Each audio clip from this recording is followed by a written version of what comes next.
오늘 저희가 교독한 본문의 말씀 가지고 최후 심판이란 무엇인가 라는 제목으로 함께 은혜 나누겠습니다.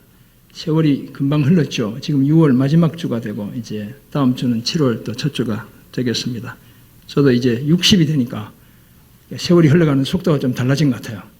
그래서 금방금방 이렇게 지나가는구나 이런 생각이 들고, 최근에 제가 이제 종말론 설교를 하니까 주님 빨리 만나면 그것도 감사한 것이다 이런 생각을 하며 말씀 준비하고 있습니다. 제가 작년과 금년에 만나게 되었고, 그래서 가장 좋아하게 된 소설이 바로 스페인의 작가 세르반테스가 쓴 돈키호테라는 작품입니다. 돈키호테가 죽었다고 제가 말씀드렸나요? 끝부분에 소설에서 죽어요, 돈키호테가. 그래가지고 제가 기도원 갔다가 내려와가지고 우리 아내한테 첫 일성이 여보 돈키호테가 죽었어. 이게 이제 제가 했던 첫 일성이었는데요. 이 돈키호테가 요즘 제 안에 부활했어요. 이게 살아서 계속 막 움직이는 거예요.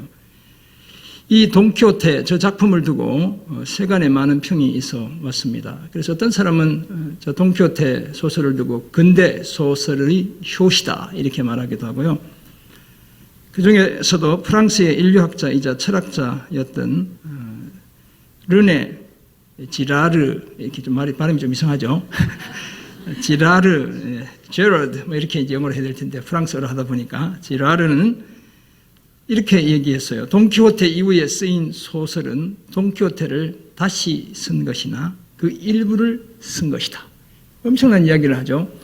돈키호테 이후의 모든 소설은 돈키호테를 리메이크한 거나 그 중에 일부를 차용해서 쓴 소설이다. 이렇게 이야기해요. 그만큼 엄청난 소설이다. 이런 평가를 해주는 것이죠.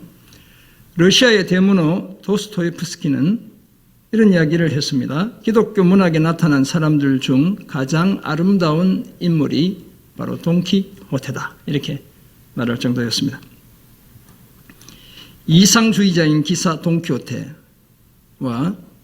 지극히 현실주의자인 하인 산초 판사. 그래서 한 사람은 말을 타고 한 사람은 나귀를 타고 있죠. 이제 키가 작고 더 초라해 보이는 사람이 이제 하인 판사인데요.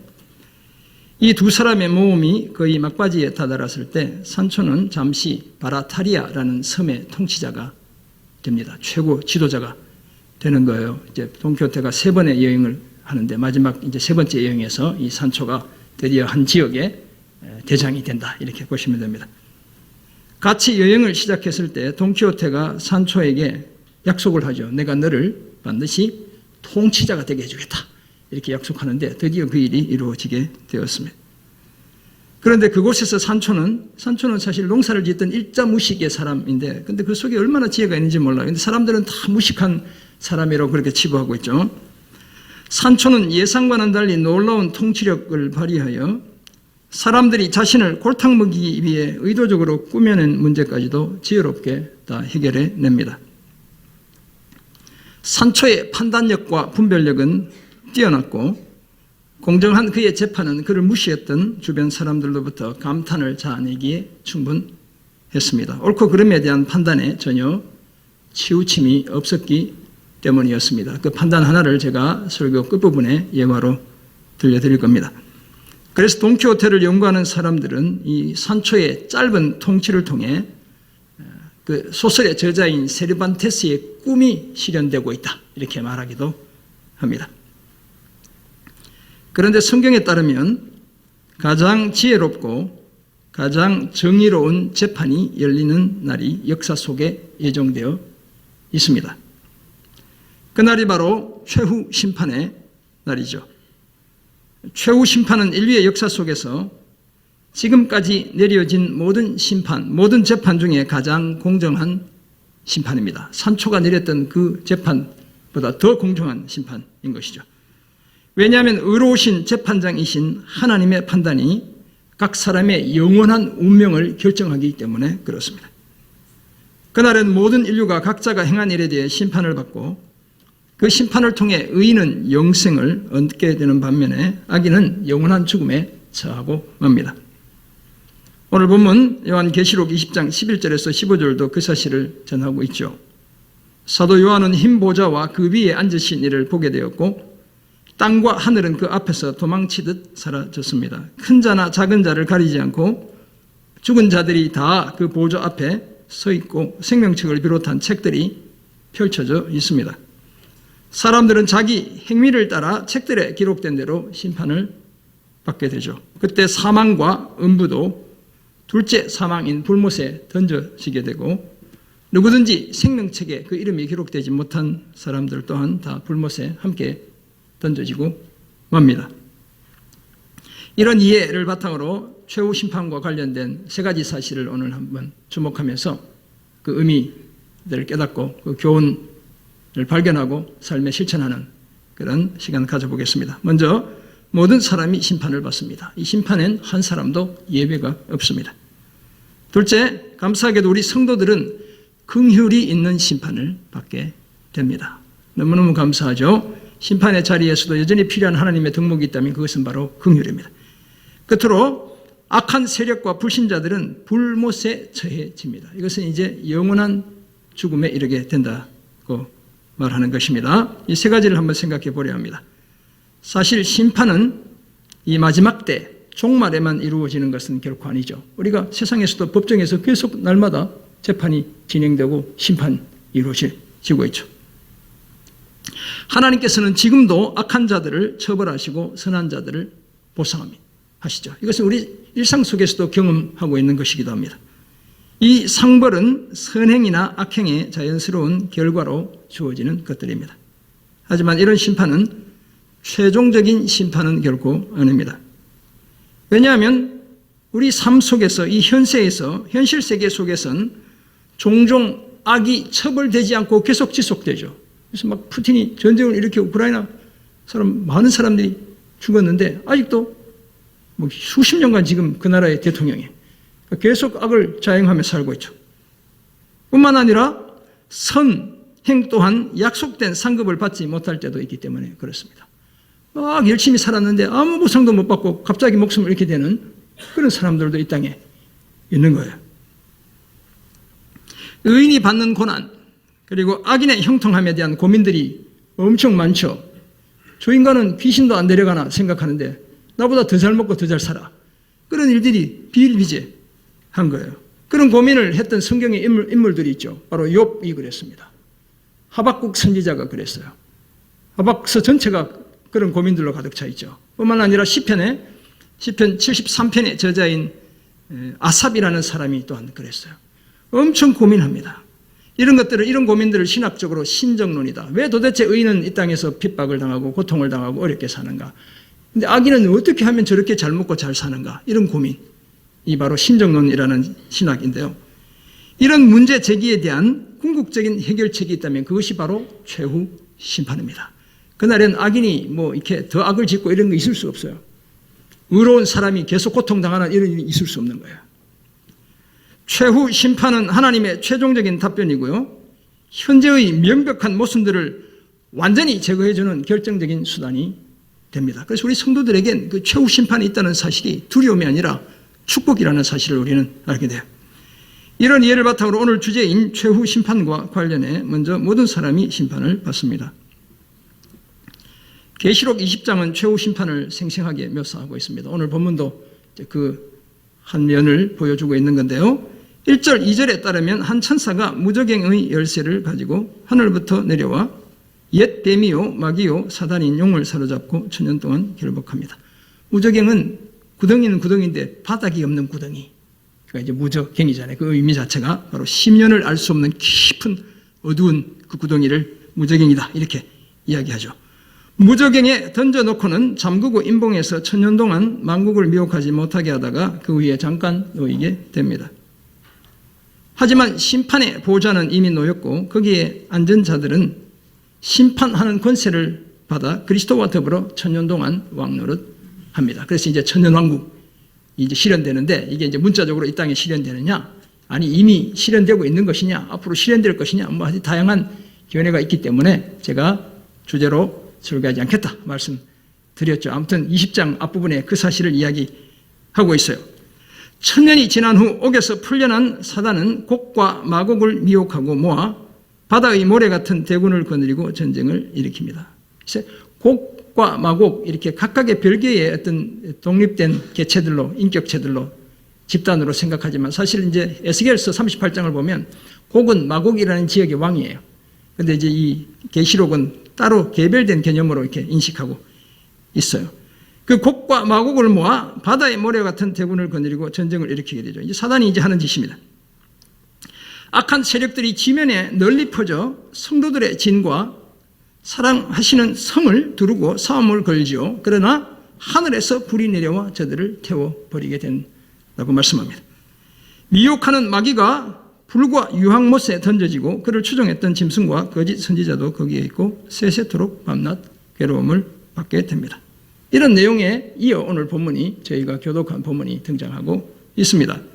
요한은 크고 흰 보좌, 순결하고 거룩하고 위엄 있는 그 보좌와 그 위에 앉으신 이를 보았고 땅과 하늘은 그 앞에서 도망치듯 사라지고 말았습니다. 여기 보면 피하여 간 데 없다 이렇게 되어 있죠. 도망쳤다 이런 단어가 사용되고 있어요. 죽은 자들이 큰 자나 작은 자를 가리지 않고 다 그 보좌 앞에 서 있고 책들이 펼쳐져 있죠. 이 책이라는 말이 바로 이제 바이블, 헬라어로 비블리온이거든요. 거기 이제 책이라는 뜻이고, 이 바이블이라는 말 성경책이라고 우리가 하지만 원래는 그냥 책이라는 뜻이죠. 책들이 펴 있고 다른 책 곧 생명책도 펴 있으며 죽은 자들이 자기 행위를 따라 책들에 기록된 대로 심판을 받습니다. 그래서 생명책이 있고 행위를 기록한 책들이 있다. 이렇게 우리가 볼 수 있겠습니다. 바다가 그 가운데에서 죽은 자들을 내주고 사망과 음부도 그 가운데서 죽은 자들을 내주어 각 사람이 자기 행위대로 심판을 받게 됩니다. 이것은 이제 히브리인들이 쓰는 평행법이에요. 죽음의 세력이 붙들고 있던 그 영혼을 결국 주님 다시 오시는 그날 토해내야 한다는 사실을 이야기하고 있습니다. 그때 사망과 음부도 둘째 사망인 불못에 던져집니다. 누구든지 생명책에 그 이름이 기록되지 못한 자들 또한 불못에 던져진다고 말씀하고 있죠. 이처럼 최후 심판을 통해 마귀, 짐승, 거짓 선지자, 사망, 음부, 불신자들 다 영원히 죽음을 당해야 한다, 죽음을 겪어야 한다는 사실을 말씀하고 있습니다. 사실 이때는 호흡을 가진 모든 사람이 다 심판의 대상이죠. 그 사실을 바울은 로마서 14장 10절에서 이렇게 말씀하고 있습니다. 여러분 이제 그 큐티를 하다 보면 지금 로마서 하고 있잖아요. 그래서 이렇게 보면 다 이렇게 나와요. 네가 어찌하여 내 형제를 비판하느냐? 어찌하여 내 형제를 업신 여기느냐? 그 다음에 뭐라고 기록되어 있습니까? 우리가 다 하나님의 심판대 앞에 서리라. 나는 서고 너는 안 서고 이게 아니고 너는 서고 나는 안 서고 이게 아니죠. 우리가 다 하나님의 심판대 앞에 설 것을 말씀하고 있습니다. 그 자리에서 모든 무릎이 살아계신 하나님 앞에 꿇게 되고 모든 혀가 하나님 앞에 자신의 잘못을 자백하게 될 것을 말씀하고 있죠. 그때는 각 사람이 자기 일을 하나님 앞에 짓고 한다라고 말합니다. 직접 자신의 일을 구한다는 거예요. 제가 하나님 우리 안에 옛날에 이런 잘못 지어서 이렇게 얘기하는 게 아니고 내 스스로 내 잘못을 내가 하나님 앞에 구한다는 거예요. 사랑하는 성도 여러분, 이처럼 악한 권세들과 호흡 있는 모든 사람이 마지막 날에 반드시 심판을 받습니다.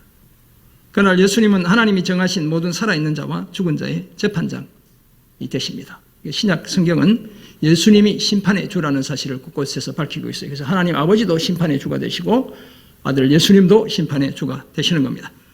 인자 대신 예수님은 심판하는 권세를 하나님으로부터 받았다고 사도 요한이 요한복음 5장 27절에서 말씀합니다. 그때 하나님은 진노를 내려 죽은 자까지도 심판하시고 자신의 종인 선지자들, 성도들, 또 작은 자든지 큰 자든지 주의 이름을 경외하는 모든 자들에게 상 주시고 그 반대로 땅을 망하게 하는 자들은 멸망시키신다고 계시록 11장 18절에서 말씀하고 있습니다. 그런데 이런 최후 심판이 반드시 있다는 사실이 성도들인 우리에겐 두려움이 아니라 복인 줄 믿습니다. 왜냐하면 그날에 우리의 억울함과 답답함이 다 해소되기 때문에 그렇습니다. 끝까지 믿음을 지켰던 우리의 수고가 다 충분히 보상을 받게 되기 때문에 그렇습니다. 우리는 다 주의 오른편을 차지할 양들이 되어 심판의 주가 되시는 예수님으로부터 자신을 섬기고 돌보았다는 인정을 받게 될 것입니다. 그때 하나님은 자신의 공의와 자비를 동시에 드러내시고 영원히 영광 받으실 분은 하나님 한 분, 자신뿐임을 온 천하에 공포하시게 될 것입니다. 그 자리에서 우리의 구원을 확정받기 때문에 우리는 다 할렐루야! 구원과 영광과 능력이 우리 하나님께 있도다라며 노래하게 될 줄 믿습니다. 그러므로 이런 분명한 확신 가지고 두려움이 아니라 기대와 소망 가운데 최후 심판을 기다리는 그런 우리가 되기를 주님의 이름으로 축원합니다. 아멘. 우리가 죽음을 두려워해야 할 이유가 없고 최후 심판을 두려워해야 할 이유가 하나도 없는 겁니다. 죽으면 우리가 천국에 입성하는 것이고 최후 심판은 우리가 확실히 구원받았다는 사실을 확증받는 그런 자리가 될 줄 믿습니다. 최후 심판과 관련해서 둘째로 성도들은 긍휼이 있는 심판을 받습니다. 마태복음 25장 31절에 따르면 인자이신 예수님이 자기 영광으로 모든 천사와 함께 오실 때에 자기 영광의 보좌에 앉게 되죠. 주님이 비유를 섞어 교훈을 제자들에게 말씀하고 계시죠. 이 영광의 보좌는 또 다른 말로는 심판의 보좌다. 이렇게 이해해도 무방합니다. 모든 민족을 그 앞에 모으시고 각각 구분하기를 목자가 양과 염소를 구분하는 것 같이 하여 양은 그 오른편에 염소는 왼편에 두죠. 우리가 이제 그래서 오른편은 의인, 왼편은 죄인인데 진짜 양과 염소를 키우면서 양한테는 칭찬하고 염소한테는 욕하고 이러면 안 됩니다. 다 같이 칭찬하면서 잘 키워야 되는 거예요. 이제 비유에 주님이 도구로 사용하시는 거예요. 오른편에 있는 자들은 아버지 하나님께 복받을 자들이고 창세로부터 저들을 위해 예비된 나라를 상속받습니다. 제가 그 말씀드린 건 어릴 때 그렇게 배워서 제가 염소는 늘 미워했거든요. 근데 사실 그러면 안 되잖아요. 염소도 젖도 내고 고기도 우리가 염소고기 먹고 얼마나 이렇게 튼튼해지고 이런 건데 그러면 안 되죠. 반면에 왼편에 있는 자들은 저주를 받은 자들로 인자를 떠나 마귀와 그 심부름꾼들을 위해 예비된 영원한 불에 들어갑니다. 결론적으로 염소로 상징되는 악한 자들은 영벌에 처하게 되고요. 양으로 상징되는 의인들은 영생의 나라에 들어가게 됩니다. 이처럼 양들로 지칭되는 의인들, 곧 성도들도 심판을 받는다는 거예요. 하지만 긍휼을 행한 성도들은 야고보서 2장 13절에 따르면 저주의 심판이 아니고요. 긍휼의 심판을 받게 됩니다. 긍휼이 있는 심판을 받는다고 말씀하죠. 그리고 이 긍휼은 심판을 이기고 자랑한다고 말씀하고 있습니다. 그렇다면 성도들에 대한 최후 심판은 형벌이 아니라 상을 받는 심판입니다. 예수님은 요한복음 5장 24절에서 제자들에게 이렇게 약속하셨죠. 내가 진실로 진실로 너희에게 이르노니 내 말을 듣고 또 나 보내신 이를 믿는 자는 영생을 얻었고 그 다음에 뭐라고 되어 있죠? 심판에 이르지 아니하나니 사망에서 생명으로 옮겼느니라. 무슨 얘기인가 하면 성도들에겐 죽음을 언도하는 심판이 없다는 거예요. 바울은 로마서 8장 1절에서 이 사실을 이렇게 확증하고 있죠. 그러므로 이제 그리스도 예수 안에 있는 자에겐 결코 뭐가 없다고요? 정죄함이 없다고 말씀합니다. 정죄함이 없는 이유는 성도들에게 형벌을 언도하는 심판이 없기 때문에 그렇습니다. 넌 뭐 징역 1년이야, 너는 뭐 사형이야 이런 이제 그걸 언도하는 심판이 없기 때문에 그래요. 그러므로 최후 심판이 있다는 사실이 우리 성도들에겐 오히려 삶과 죽음을 통해 하나님을 기쁘시게 하는 일을 자신의 목표로 삼게 만드는 자극제다. 이렇게 말할 수 있겠습니다. 그런데 성경은 최후 심판에 따른 상급의 차이가 있다는 사실도 알려주고 있죠. 그래서 바울은 고린도후서 9장 6절에서 제가 헌금 기도할 때 자주 인용하는 구절이잖아요. 적게 심는 자는 적게 거두고 많게 심는 자는 많게 거둔다고, 많이 심는 자는 많이 거둔다고 말씀하고 있습니다.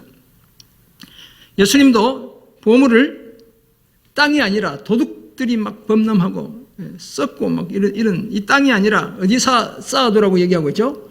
하늘에 쌓아두라고 말씀하고 계시죠. 우리는 그 상급이 구체적으로 어떤 것인지 정확히 알진 못합니다. 큰 평수의 주거지, 다양한 보석, 그런 거 받고 싶습니까? 저는 그런 거 아니라고 생각해요. 다음 주에 아니라고 얘기도 한번 하게 될 겁니다. 이 땅에서 충분히 받기 바랍니다. 좋은 큰 집에 사시든지, 호지하고 이렇게 멋진 집에 사시든지 이 땅에서 받으시고, 보석도 이 땅에서 이렇게 열심히 일해서 이렇게 장식하고 다니시면 될 것 같아요. 천국은 큰 맨션에 살고 막 그냥 뭔가 보석으로 치장하고, 천국 자체가 그렇게 그려져 있죠. 그런데 막 우리 몸을 막 그렇게 치장하고 이런 상을 받게 되는 곳 저는 아닐 거라고 생각해요. 삶의 수고를 객관적으로 보상받고 모두가 함께 기뻐하고 축하하고 인정해주는 그런 상일 겁니다. 서로 비교하며 우월감에 젖어들거나 열등감에 빠져드는 그런 상이 아니라 누구나 다 기쁨이 충만하게 되는 그런 상을 우리가 받게 될 줄 믿습니다. 제가 어떤 상이 이런 상일까 이런 생각해 보다가 최근에 저희 아들이 미국에서 저희를 위해서 집을 한 채를 또 샀어요. 그래서 이 집이 두 채가 됐는데 우리 아들이 집을 샀는데 제가 배가 아플까요? 안 아플까요? 배가 안 아프죠? 그죠? 좋죠? 그러잖아요. 이놈이 열심히 사는구나. 네. 엄마 아빠를 위해서 뭔가 지가 말하더니 약속을 이행하는구나. 이 기분이 좋은 거죠. 그런 상을 받는다는 거예요. 천국에서 상 받는 거. 나 말고 다른 사람이 뭔가는 모르지만 더 많이 받아도 배 아픈 상이 아니고 정말 아름다운 거구나. 정말 잘했구나. 정말 칭찬받아야 되는구나. 이런 상을 받는다는 거예요. 그래야 천국이죠. 막 가서 그냥 누구는 큰 집에 살고 작은 집에 살고 막 비교하고 이건 뭐이 천국이야. 지옥이지 그곳은. 네.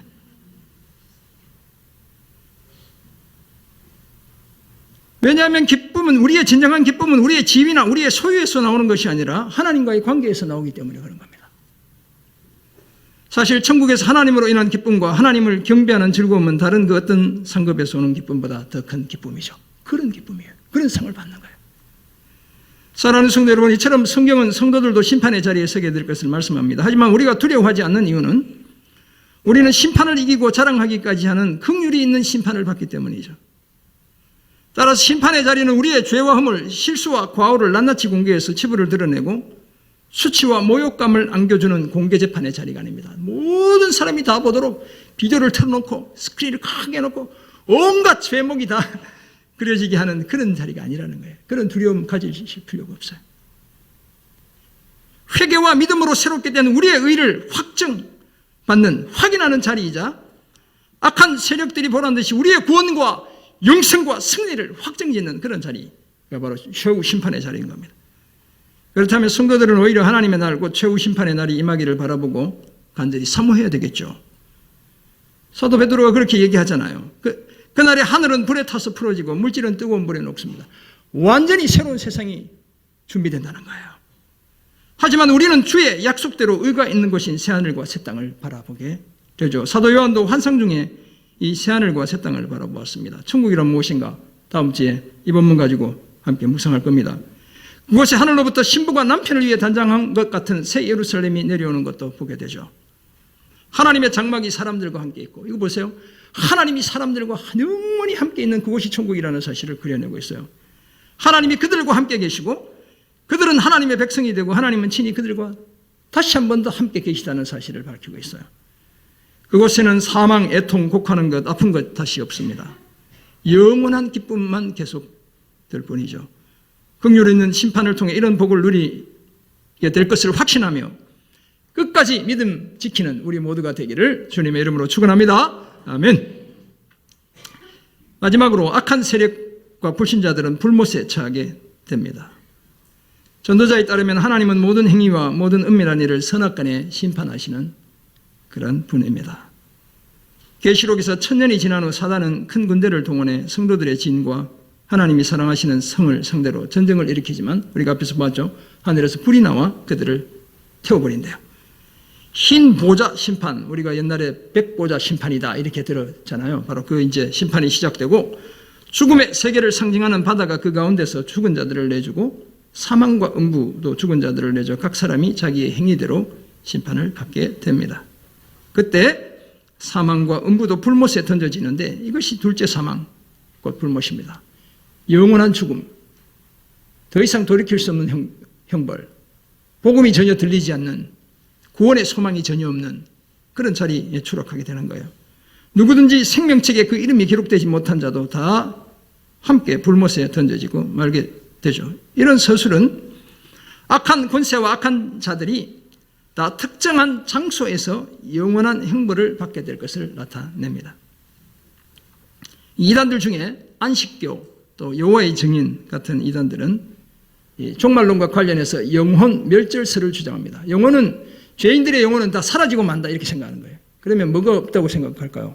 지옥이 없다고 생각하는 거예요. 영혼이 다 사라지기 때문에 형벌의 장소가 불필요하다 이렇게 말합니다. 그러나 성경은 그렇게 얘기하지 않죠. 자유주의 신학자들은 지옥은 단지 이 땅에 존재하는 것이고 이 땅 자체가 지옥이고 지극히 비유적인 표현이다 이렇게 이야기합니다. 이렇게 신앙생활을 하는 사람이 있으면 편하긴 하겠어요. 지옥이 없으니까 그냥 막 마음대로 살면 되는 거잖아요. 그러잖아요. 다시 부활도 없고 마음대로 살면 되는 거예요. 영원한 심판이 없고.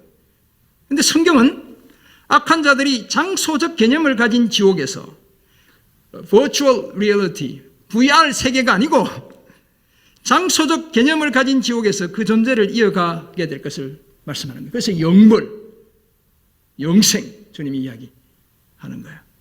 가상현실에서 영벌을 당하고 영생을 누리는 게 아니라는 거예요. 한 부자와 거지 나사로의 비유에서 부자가 처한 고통과 불꽃이 계속되는 음부, 그것은 장소적 특징을 가진 곳이다 이렇게 이해할 수 있겠습니다. 성경에서 지옥이라는 말이 등장하잖아요. 근데 우리 예수님도 이 지옥이라는 말을 몇 번 사용하셨어요. 예수님은 마태복음 5장 22절에서 이렇게 얘기하시죠. 형제에게 노하는 자마다 심판을 받게 되고 형제를 대하여 라가라 하는 자는 공회에 잡혀가게 되고 라카. 네, 이건 이제 어떤 욕이냐면 야 이 골빈 놈아. 네, 이런 욕이에요. 그런 욕이란 말이죠. 그런 자는 공회, 사내들인 공회나 지방 공회나 잡혀가서 재판을 받게 된다는 겁니다. 그리고 미련한 놈이라 하는 자는 어디에 들어간다고요? 지옥불에 들어간대요. 미련한 놈, 야 이 바보 천치야. 이제 이렇게 이야기하는 걸 가리키는데요. 그런 사람은 지옥불에 들어간다. 이렇게 이야기하는데요. 여기서 지옥불은 또 다른 표현으로는 불타는 지옥에 들어간다. 이렇게 이해할 수 있습니다. 이처럼 특정한 장소를 가리키고 있죠. 헬라어로 지옥을 뭐라고 하냐면요. 그게 나와 있지만 앞에 게 이제 헬라어입니다. 게엔나 이렇게 되어 있어요. 이제 감마잖아요. 이 영어 이고 이렇게 V자로 된 건 헬라어로는 N으로 발음해요. 그래서 게엔나 이렇게 알파고 이렇게 있으니까 게엔나인데 이 고통의 장소를 가리킵니다. 예수님이 여기 지금 마태복음 5장 22절에도 이렇게 지옥이라고 할 때 게엔나라는 단어를 저자가 마태복음의 저자가 사용하고 있어요. 고통의 장소를 뜻하는데 이 게엔나라는 말은 히브리어에서 온 히브리어를 음역한 헬라어입니다. 계곡을 의미하는 히브리어 단어가 게라는 단어예요. 이건 이제 벨리라는 계곡을 나타내고요. 그다음에 엔나라는 말은 어디서 왔냐면 흰놈에서 왔어요. 흰놈. 흰놈의 아들 또는 흰놈에서 왔는데요. 그래서 이 두 개를 합치면 계곡 흰놈이니까 흰놈의 골짜기. 흰놈의 아들의 골짜기를 게엔나라고 지칭한다. 이렇게 볼 수 있습니다. 이 골짜기는 예루살렘 남쪽 계곡을 말하고 사악한 우상 숭배자들이 자기 자녀를 불 위로 지나가게 하여 몰렉에게 제사를 드리던 그런 곳이었습니다. 아주 천대받는다는 의미로 도벳의 골짜기로도 불려졌는데요. 도벳의 사당이 그곳에 있었다라고 성경이 적고 있죠. 이곳은 예루살렘에서 나온 쓰레기를 사르기 위해 늘 불이 타오르고 있던 그런 지역이었어요. 옛날에 우리 서울에 가면 어디 한 지역에 늘 이렇게 쓰레기를 태우는 연기, 어디라고 제가 말씀드리지 않겠어요. 늘 제가 여의도에서 근무했는데 보면 늘 저기 멀리 보면 연기가 타오르는 데가 보였어요. 바로 그런 곳이다. 이렇게 보시면. 지금은 그곳이 동산으로 변했어요. 네. 근데 아무튼 이런 곳을 상징하는 겁니다. 그래서 이곳은 영원한 고통의 상징이 되었고 예수님 시대에 지옥을 가리키는 말이 된 거예요. 게엔나가 된 것입니다. 계시록은 이런 이미지를 이어가며 사단과 그의 추종자들과 불신자들이 영원한 형벌을 당하게 될 것을 뭐라고 얘기해요? 불못이다. 불의 호수다라고 이야기하고 있죠. 사랑하는 성도 여러분, 이처럼 악한 권세와 악한 자들은 반드시 하나님의 엄중한 심판을 받습니다. 이 불못이라는 그림이 괜히 온 게 아니에요. 구약에서부터 흘러내려온 어떤 이미지를 가지고 지옥을 그렇게 형성하고 있어요. 이 악한 권세, 악한 자들은 반드시 하나님의 엄중한 심판을 받게 되고요. 그것도 그저 소멸되고 마는 것이 아니라 그렇게 쉽게 인생이 정리되는 것이 아니라 영원한 형벌에 처하게 돼요. 베드로전서 3장 19절에 따르면 저들은 옥에 갇혀 살아간대요. 누가복음 8장 31절에 따르면 무저갱에 들어간다고 말씀하고 있죠. 베드로서 2장 4절에 따르면 지옥에 던짐을 당해 어두운 구덩이에 갇히게 된다고 말씀하고 있습니다. 둘째 사망 곧 불못에 던져지고 영원히 하나님의 은총과 상관없이 살아가야 합니다. 육신과 영혼의 극심한 고통을 피할 수가 없죠. 평생 영원토록 양심의 가책 속에 살아야 하고 고뇌와 비탄과 절망 속에서 슬퍼하며 이를 갈며 그곳에서 지내야 하는 거예요. 저들이 받는 형벌은 저들이 받았던 빛을 거스려 범한 죄와 비례하게 될 것을 말씀해 주고 있습니다. 그래서 우리가 얼마나 진실하게, 성실하게, 거룩하게, 순결하게, 정직하게 이 땅을 살아야 하는지, 최후 심판이 있기 때문에 더 열심히 주님 기뻐하시는 삶을 살아내야 하는 거예요. 하지만 그날 성도들은 진정한 승리를 선포하며 새 창조의 세계에서 예비된 상급을 받게 되죠. 하나님과 영원한 교제를 이어가고 완전하고 충만한 즐거움에 참여합니다. 이 분명한 사실을 기억하고 그리스도의 재림과 더불어 시작될 최후 심판을 기대하며 기다리는 그런 우리 모두가 되기를 주님의 이름으로 축원합니다. 아멘. 세 가지를 오늘도 생각해 보았습니다. 최후 심판이 반드시 있습니다. 우리는 긍휼이 있는 심판을 받게 되고 악한 세력과 불신자들은 불못에 처해지게 되죠. 영원한 죽음에 처하게 됩니다. 이 사실을 알게 된 우리가 이제 어떤 삶을 살아야 할까요? 첫째는 스스로 원수 갚지 않아야 합니다. 원수를 스스로 갚으면 당장은 속이 후련하지만 금방 후회가 밀려오죠. 그리고 반드시 더 큰 대가를 치러야 합니다. 관계가 더 꼬이는 것을 넘어 완전히 단절되고 말죠. 그래서 바울은 성도들에게 원수를 친히 갚지 말고 하나님의 진노하심에 맡기라고 당부했습니다. 왜냐하면 하나님께서 원수 갚는 것은 내게 있으니 내가 갚으리라고 말씀하셨기 때문입니다. 억울한 일을 당할 때 우리는 하나님의 최후 심판이 있고 그 심판을 통해 하나님께서 반드시 정의를 실현하신다는 사실을 계획합니다. 그래서 매사를 법원에 막 끌고 가가지고 소송해가지고 경찰서 가고 검찰 가고 나도 망가지고 그 사람도 망가지고요. 내 인생도 망가지고 내 영성도 망가지는 거예요. 조심해야 돼요. 정말 억울한 일 아니면 함부로 그런 일을 하지 않아야 돼요. 예수 믿는 사람은 조금 손해보고 사는 거예요. 복음 때문에, 예수 때문에. 누가 나중에 그 사람 처리해 주세요. 하나님이 하시는 거예요. 하나님이. 그게 훨씬 더 무서운 심판인 거예요. 그 사실을 기억하고 원수가 줄이면 우리는 먹이고 목마르면 마시게 하는 것. 이것이 우리가 해야 될 일이에요. 바로 그것이 원수의 머리에 숯불을 놓는 것이라고 지혜자가 말했고 사도 바울이 그것을 인용하고 있어요. 우리는 악에게 지지 않아야 하지만 악으로 악을 이기지도 않아야 하는 겁니다. 우리는 선으로 악을 이겨야 하는 자들임을 늘 기억해야 될 줄 믿습니다. 아멘. 두 번째 적용점, 순종의 삶을 힘써야 합니다. 최후 심판이 있다는 사실을 아는 성도들은 매일 하나님께 순종하는 삶을 힘써 보물을 하늘에 쌓아두며 살아가지요. 이 보물이 구원을 가져다 주는 요체는 아니지만 우리의 선한 행위에 대한 하나님의 보상이다. 이렇게 이해할 수 있습니다. 구원은 예수를 믿기 때문에 얻는 것이고요. 주님께 순종하며 살면 하나님이 하늘에 주님을 더 영광스럽게 찬양할 수 있는 그런 은혜와 특권을 주시겠죠. 최후 심판이 있다는 것은 하나님이 공평하시다는 분명한 증거라고 하겠습니다. 이 사실은 세상에 하나님의 사랑과 정의가 실현되어야 할 필요성을 더욱 강조하고 부각시키는 거예요. 그래서 우리는 말씀대로 살아가는 순종의 삶을 더 힘써야 되는 겁니다. 우리는 다 그날 확실히 구원을 확정받기에 마음대로 살아도 되는구나, 이게 아니고요. 그런 장래가 보장되어 있기 때문에 거기에 합당하게 더 열심히 주님 기뻐하시는 삶을 살아야 되겠구나, 이런 도전이 우리 속에 생겨야 하는 거예요. 그렇다면 우리는 하나님 사랑과 이웃 사랑의 계명을 제대로 지켜야 합니다. 반면에 죄와 불법, 불의는 멀리해야 되겠죠. 삶의 힘겨움으로 인한 불신, 불순종, 영적 게으름 그쳐야 합니다. 그날에 불의를 행하는 자는 불의로 보응을 받게 될 것이고 하나님이 결코 사람을 외모로 취하는 법이 없을 것입니다. 오늘 우리가 하나님 앞에서 얼마나 진실하고 성실하게 살아가는지, 물질의 선한 청지기가 되어 살아가는지 그날에 하나님이 다 우리 자신의 모습을 보여주실 거예요. 순종의 삶을 힘써 착하고 충성된 종으로 인정받는 우리 모두가 되기를 주님의 이름으로 부탁드립니다. 아멘. 돈키호테에서 산초 판사가, 이 산초 자꾸 하니까 산초 가루가 자꾸 생각나는데 그 산초는 아니고요. 산초 판사가 바라타리아 섬을 통치할 때 두 노인이 통치자 산초를 찾아오게 됩니다. 그중 한 사람은 2m가량 되는 긴 작대기를 지팡이 삼아 갖고 있었어요. 지팡이 없는 노인이 먼저 말합니다. 자신이 얼마 전에 지팡이를 가진 저 노인에게 금화 10개를 빌려주었다는 거예요. 근데 빌려줬다는 증서도 없고 증인도 없고 그러긴 한데 나는 확실히 빌려줬다는 겁니다. 그리고 돌려달라고 말할 때 두말하지 않고 꼭 돌려준다는 조건이었는데 아무리 돌려달라고 해도 저 노인이, 지팡이를 가진 그 노인이 안 돌려준다라고 말했어요. 그러자 지팡이를 짚은 노인은 자신이 이미 금화 10개를 다 돌려줬는데 저 노인이 그것을 받은 것을 기억하지 못해서 계속 돌려달라며 억지를 부린다고 이야기하는 거예요. 심지어 산초가 가진 이 쥐봉에 달린 십자가에 손을 얹고 그 지팡이를 가진 노인이 맹세까지 하며 자신은 돈을 돌려줬다고 말을 했습니다. 그러자 돈을 빌려준 노인이 그렇게 막 십자가 붙잡고 맹세하니까 마음이 약해져가지고 자신이 돈을 돌려받았는데 아마도 그것을 기억하지 못하는 것 같다며 다시는 돈을 돌려달라고 말하지 않겠다라고 이야기해요.